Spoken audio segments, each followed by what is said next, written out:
सदारत अकरम खे पिया ॾिस न पोयनि 6 सालनि खां सदारत इहा मोट रही आहे। मां पंहिंजी मर्ज़ी सां नॉमिनेट कंदो आहियां जंहिंखे बि कंदो आहियां प्रेसिडेंटशिप कॉलोनी हरी सोसाइटी मां जंहिंखे हिन वारे मां अकरम मुंहिंजो नंढे लाइ दोस्त आहे। अकरम मुंहिंजो नंढे लाइ जो दोस्त आहे, हाणे जो कोन्हे, नंढे लाइ दोस्त आहे। ठीकु आहे, मूं हुनखे अकरम खे बि पुछो यार तूं छॾ, चई हा ठीकु आहे जीअं तुंहिंजी मर्ज़ी, तूं जीअं खपे तोखे जीअं खपे कर। मुंहिंजो ठीकु आहे, हथु खणी बीह रहियो ॿुधाई।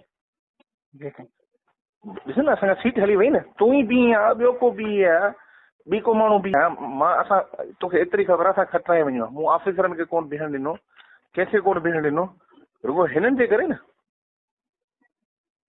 हाणे ईअं इन सेंस में तव्हां ई करे फारूक ॾिस, हाणे फारूक गुलाम कादर इलेक्शन में बीहंदा न, माण्हुनि जे अॻियां एॾा थी विया जो कॾहिं खटे बि कोन सघंदा।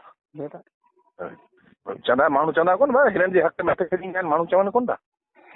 साईं मूंखे त गुलाम कादर उन टाइम ॿुधायो जॾहिं हथु खणी आयो, मूंखे हजाणे में ॿधाई हजाणे हुनजे भाउ खां पुछो मुंहिंजो कहिड़ो ज़ुल्म कयो अथव, चए ख़बर ई कान्हे का। पोइ गुलाम कादर चए थो हा मूंखे हा, पोइ हू वियो उतां वरी अदरी मोड़ी आयो त ठीकु आहे कयूं खे मां बीहारियां थो। मूं चयो त कयूं बि मुंहिंजो भाउ आहे, जेकर कयूं बीहे थो त मूंखे कोई इतराज़ कोन्हे, हल मां तोखे अनपोज़ ॾियां थो कयूं जे लाइ। मूं चयो मां कयूं जे लाइ अनपोज़ तव्हांखे ॾियां थो।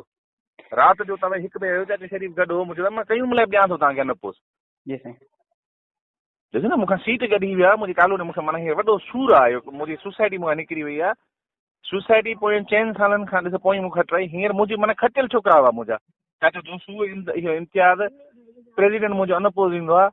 हिकिड़ी सीट कोन कढी सघां हा मां यार, एॾा मुंहिंजी इज़त कान्हे यार, मां हिकिड़ी सीट में कढी सघां हा। खटे वञे साईं, खटे वञे पोइ यार पोइ मुंहिंजे हथ सां हली वई न मुंहिंजी सीट, मां शफ़क़त खे कोन कराए सघां। हाल एरिया हथ सां मुंहिंजी गुलाम कादर कई मूंसां सॼी फतह आबासी आहे। फतह जे पीउ खे मूं चयो आहे, मूं चयो आहे फतह जे पीउ